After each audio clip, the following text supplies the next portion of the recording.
Hi, it's me, Reynard Wilson, with another episode of Mind of Steel. This is the weekly show in which I, Reynard Wilson, being of sound mind and body, bequeath unto you, dear listener, the life and legacy of one man.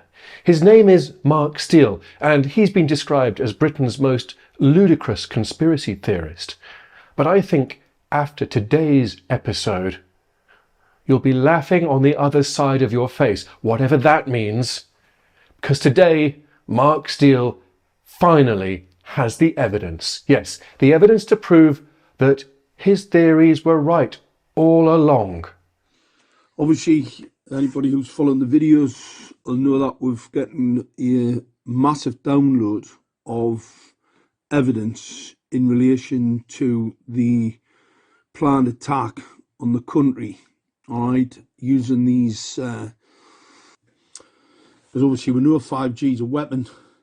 We've said that on a number of occasions now. We've now got the documentary evidence of the local attack configuration and how it's going to be carried out. But this all took place in October 2020. In the UK, we were in the middle of the COVID pandemic, and we actually had a lockdown, which meant that we all had to stay at home. It meant we all had rather a lot of time to kill. And some people were going a bit crazy, shall we say. It was a combination of those two factors that created the circumstances that led up to this moment when our friend Mark Steele believed that he had come across some very important evidence. right, let's just go through, because we've still got a load of Doubting Thomases. Well, I'm pretty sure they're not Doubting Thomases anymore. I think they're just showing their hands. They're state actors. Unfortunately, a lot of these groups show their hand quite quickly because they don't want to talk about 5G, and they definitely don't want me talking about 5G because I know what I'm talking about. Au contraire, Mark Steele. It's exactly what we wanted him talking about because he's so funny. We were bored. We were stuck at home. We had nothing to do. And then along came that little shining light that was Mark Steele, who made all of our lockdowns so much more enjoyable by talking utter nonsense. And so an idea popped into our heads. Could we give Mark Steele something that made him even funnier? Here's a really interesting piece of documentary evidence from the IEE. Right, well, what they're saying here, right, massive scale urban pacification. That's to pacify the population. That's why nobody's jumping around going mental. Proposing the control system for street lighting and other commonplace street furniture. Okay.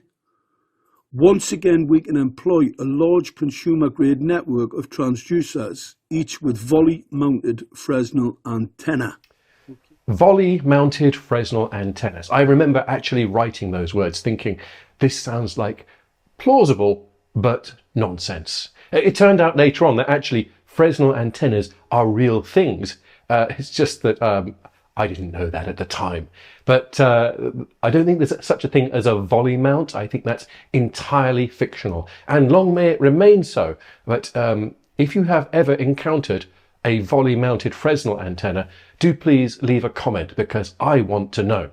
The transductance below their critical threshold, because obviously if they want to kill you, right, what's going to be quite interesting is whole population would need to be inoculated. So the whole population would need to be vaccinated by a resonance enhancer. So that's the tungsten and the tungsten nanoparticles and the aluminium nanoparticles in the vaccine. That's why they want you to get the vaccine, right? Because they plan to kill you.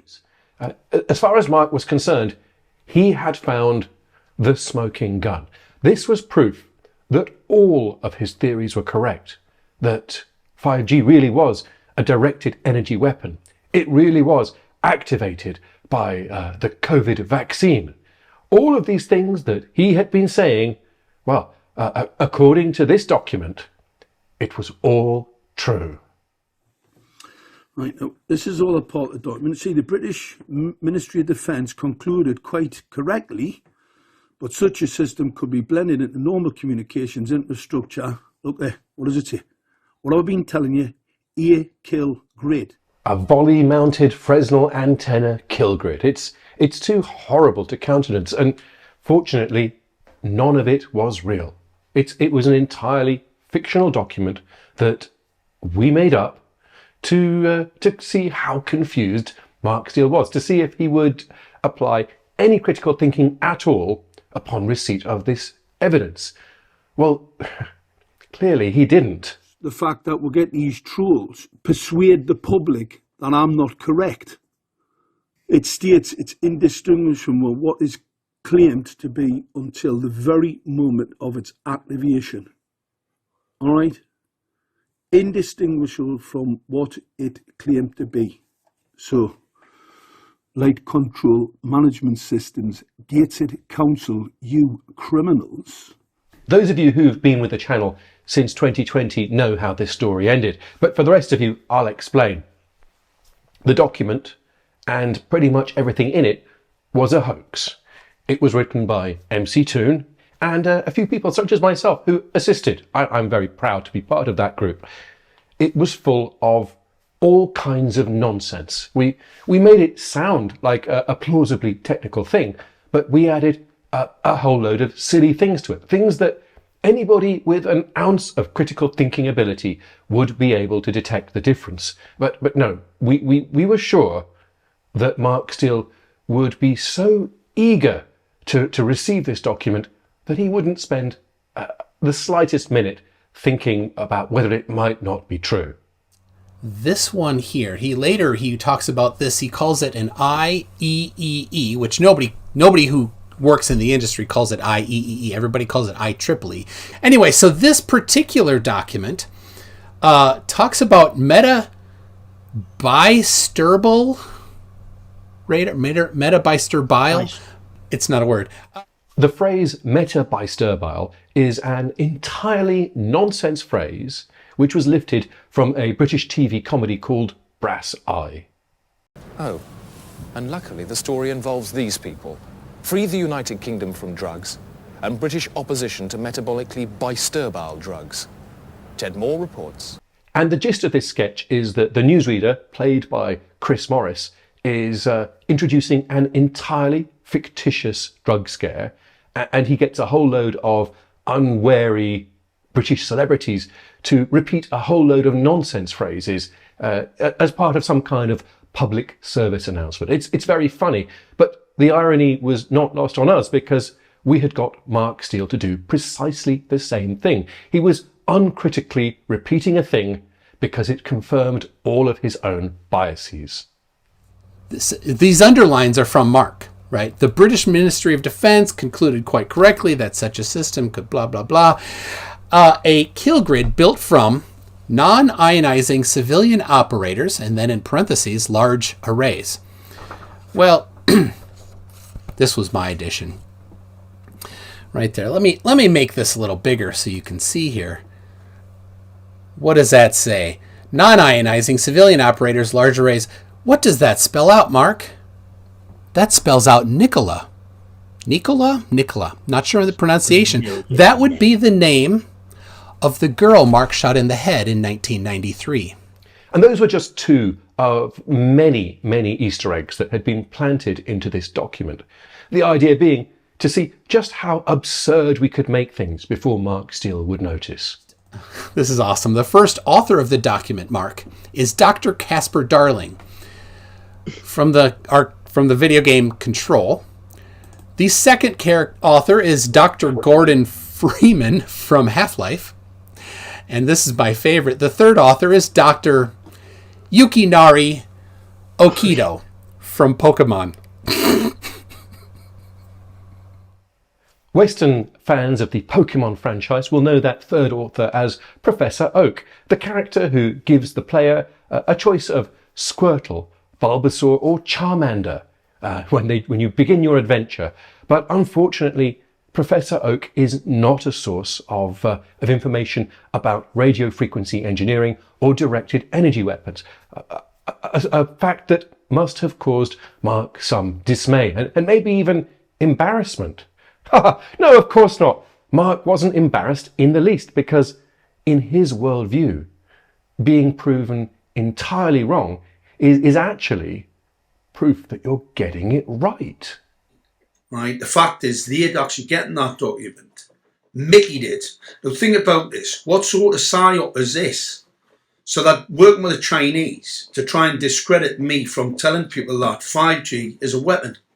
So you see that in a panic. I don't panic about things like this. In fact, I thought it was quite interesting, quite clever, quite a clever psyop. But you see, whenever you get this type of statecraft, what it shows, we're over the target.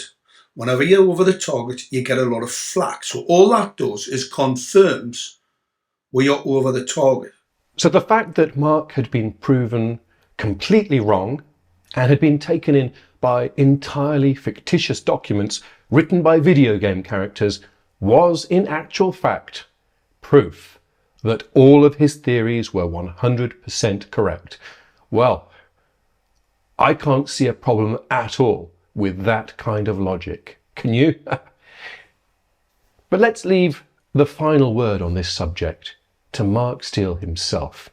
Now, obviously, if it's been doctored to show that it's a weapon and it's not a weapon, well, I would identify it as a weapon, because that's what I am, a weapons expert. So I identified the documents as bona fide, as they are, as a weapon.